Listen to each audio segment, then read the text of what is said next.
ಶ್ರೀಮಾತ್ರಿಯೇ ನಮಃ. ಎಲ್ಲರಿಗೂ ನಮಸ್ಕಾರ.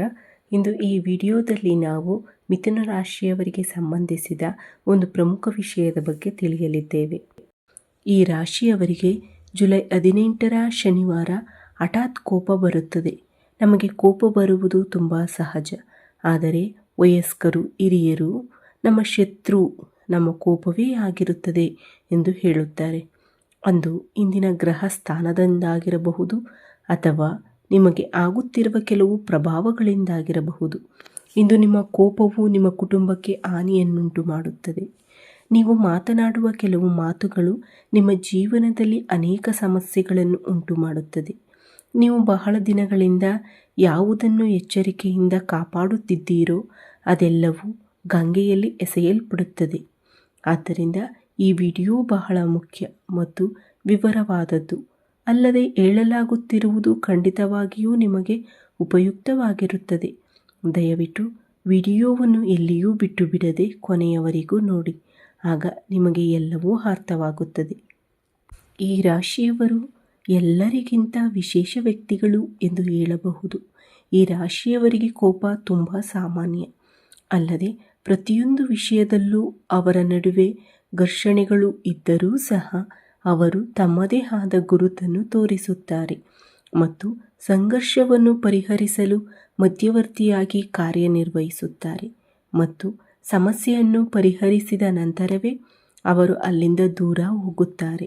ಅಲ್ಲದೆ ಈ ರಾಶಿಯವರು ಯಾವುದೇ ವಿಷಯದಲ್ಲಿ ಬೇಗನೆ ನೋಯಿಸುವ ಜನರಲ್ಲ. ನೀವು ಕೆಲವು ಕೆಲಸಗಳನ್ನು ಪ್ರಾಮಾಣಿಕತೆ, ಸಮಗ್ರತೆ ಮತ್ತು ಬದ್ಧತೆಯಿಂದ ಮಾಡುತ್ತಿದ್ದೀರಿ.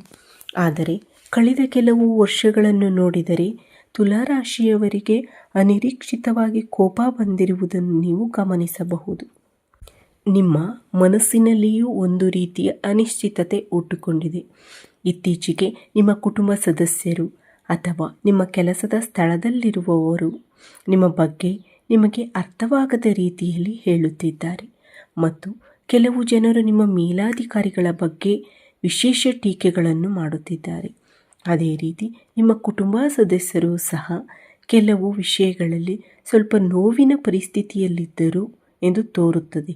ಆದರೆ ಕೆಲವು ಸಮಯದಿಂದ ನೀವು ಕೆಲವು ವಿಷಯಗಳಿಗೆ ಎಲ್ಲಿ ಮತ್ತು ಹೇಗೆ ಪ್ರತಿಕ್ರಿಯಿಸುತ್ತಿದ್ದೀರಿ ಎಂದು ನಿಮಗೆ ಅರ್ಥವಾಗದ ಸಂದರ್ಭಗಳಿವೆ ಮತ್ತು ಇಂದು ವಿಶೇಷವಾಗಿ ಈ ಭಾವನಾತ್ಮಕ ಚಿಂತನೆಯು ಮುಖ್ಯವಾಗಿ ಈ ಜುಲೈ 18ರಂದು ಶನಿವಾರ ಮತ್ತು ಒಂದು ಪ್ರಮುಖ ಸಮಯದಲ್ಲಿ ನೀವು ವಿಶೇಷವಾಗಿ ಕೆಲವು ವಿಷಯಗಳಲ್ಲಿ ನಿಮ್ಮ ಕುಟುಂಬ ಸದಸ್ಯರು ಅಥವಾ ನೀವು ನಂಬುವ ವ್ಯಕ್ತಿಯಾಗಿರಬಹುದು.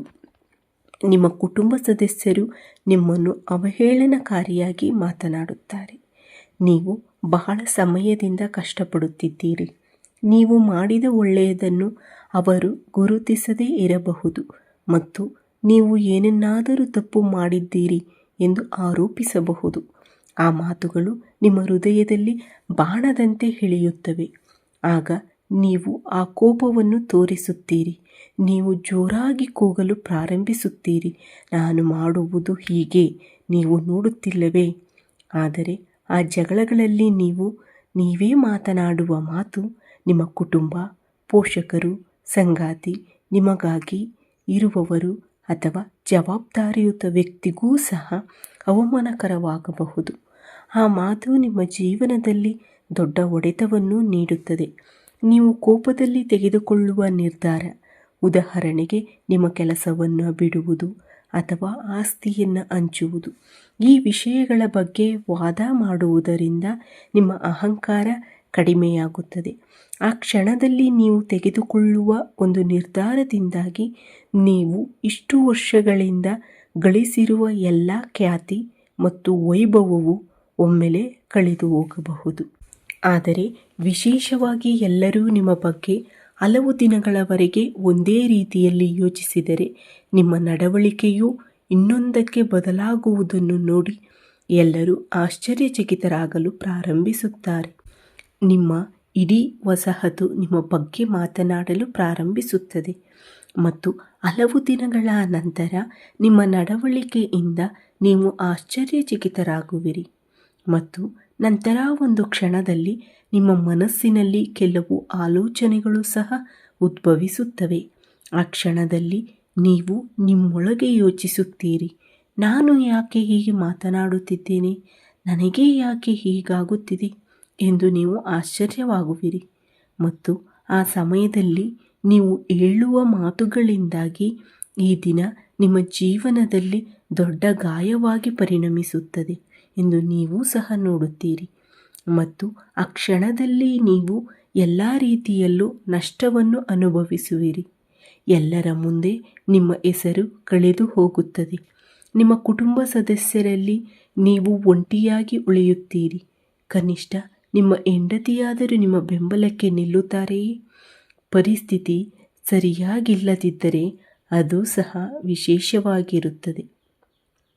ವಿಶೇಷವಾಗಿ ನನ್ನ ಸ್ನೇಹಿತರೆ, ನೀವು ಇಂದು ಈ ನಷ್ಟಗಳನ್ನು ತಪ್ಪಿಸಲು ಬಯಸಿದರೆ ಆ ಕ್ಷಣದಲ್ಲಿ ನೀವು ನಿಮ್ಮ ಕೋಪ ನನ್ನ ಶತ್ರು, ನನ್ನ ಸಂಯಮ ನನ್ನ ಆಯುಧ ಎಂದು ಯೋಚಿಸುತ್ತಲೇ ಇರಬೇಕು.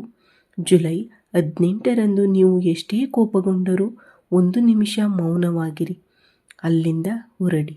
ನೀವು ಅಲ್ಲಿಂದ ಹೊರಟು ಹೋದರೆ ಅದು ಹೇಡಿತನವಲ್ಲ, ಅದು ನಿಮ್ಮ ಬುದ್ಧಿವಂತಿಕೆ. ಏಕೆಂದರೆ ನೀವು ಇಂದು ಅನುಭವಿಸುವ ಕೋಪವು ರಾತ್ರಿಯಲ್ಲಿ ನಿದ್ರಿಸುವುದನ್ನು ತಡೆಯುತ್ತದೆ.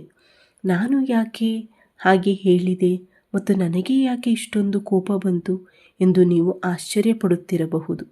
ನೀವು ವಿಷಾದಿಸುವ ಮೊದಲು ನಿಮ್ಮನ್ನು ನೀವು ನಿಯಂತ್ರಿಸಿಕೊಂಡು ಜಾಗರೂಕರಾಗಿದ್ದರೆ ನಿಮ್ಮ ಪರಿಸ್ಥಿತಿ ಉತ್ತಮವಾಗಿರುತ್ತದೆ. ಏಕೆಂದರೆ ಜುಲೈ 18 ಶನಿವಾರ ಶನಿಯೂ ನಿಮ್ಮನ್ನು ಪರೀಕ್ಷಿಸುತ್ತಿದ್ದಾನೆ. ನಿಮ್ಮ ರಾಶಿಚಕ್ರದ 7ನೇ ಮನೆಯಲ್ಲಿ ಶನಿಯ ಸಂಚಾರದಿಂದಾಗಿ ಇತರರ ಮಾತುಗಳು ನಿಮ್ಮನ್ನು ಕೆರಳಿಸುತ್ತವೆ. ರಾಹುವಿನ ಪ್ರಭಾವದಿಂದಾಗಿ ಅನಗತ್ಯ ತಪ್ಪು ತಿಳುವಳಿಕೆಗಳು ಉದ್ಭವಿಸುತ್ತವೆ. ಈ ಗ್ರಹಗಳ ಪ್ರಭಾವದಿಂದ ಹೊರಬರಲು ನೀವು ಬಯಸಿದರೆ ನಿಮ್ಮ ಕೋಪವನ್ನು ನಿಯಂತ್ರಣದಲ್ಲಿಟ್ಟುಕೊಳ್ಳುವುದು ನಿಮಗೆ ಉತ್ತಮ ಮಾರ್ಗವಾಗಿದೆ. ಶನಿವಾರದಂದು ನಿಮ್ಮ ಕೋಪವನ್ನು ಹೋಗಲಾಡಿಸಲು ಸಹಾಯ ಮಾಡುವ ಸರಳ ಪರಿಹಾರ ಇಲ್ಲಿವೆ. ಬೆಳಿಗ್ಗೆ ಎದ್ದ ತಕ್ಷಣ ಸ್ನಾನ ಮಾಡಿ, ಕಪ್ಪು ಎಳ್ಳನ್ನು ದಾನ ಮಾಡಿ ಮತ್ತು ಪಕ್ಷಿಗಳಿಗೆ ನೀರನ್ನು ಒದಗಿಸಿ. ಯಾರಾದರೂ ನಿಮ್ಮನ್ನು ಕೆರಳಿಸಿದರೆ ಮೌನವಾಗಿ ಓಂ ಶಂ ಶನೇಶ್ಚರಾಯ ನಮಃ ಎಂದು 3 ಬಾರಿ ನಿಮ್ಮ ಮನಸ್ಸಿನಲ್ಲಿಯೇ ಜಪಿಸಿಕೊಳ್ಳಿ. ನನ್ನ ಸ್ನೇಹಿತರೆ, ನಿಮಗೆ ಈ ವಿಡಿಯೋ ಇಷ್ಟವಾದರೆ ಲೈಕ್ ಮಾಡಿ ಮತ್ತು ನಿಮ್ಮ ಸ್ನೇಹಿತರೊಂದಿಗೆ ಹಂಚಿಕೊಳ್ಳಿ. ಅಲ್ಲದೆ ನಮ್ಮ ಹೊಸ ವಿಡಿಯೋಗಳನ್ನು ತಕ್ಷಣ ಸ್ವೀಕರಿಸಲು ಬಯಸಿದರೆ ನಮ್ಮ ಚಾನಲ್ಗೆ ಚಂದಾದಾರರಾಗಿ ಮತ್ತು ಅದರ ಪಕ್ಕದಲ್ಲಿರುವ ಬೆಲ್ಲೈಕನ್ನನ್ನು ಒತ್ತಿರಿ. ಇಲ್ಲಿಯವರೆಗೂ ನನ್ನ ವಿಡಿಯೋವನ್ನು ವೀಕ್ಷಿಸಿದ ನನ್ನ ಎಲ್ಲ ವೀಕ್ಷಕ ಬಂಧುಗಳಿಗೂ ಧನ್ಯವಾದಗಳು. ಜೈ ಶ್ರೀರಾಮ್, ಜೈ ಶ್ರೀ ಕೃಷ್ಣ, ಹರ ಹರ ಮಹಾದೇವ್.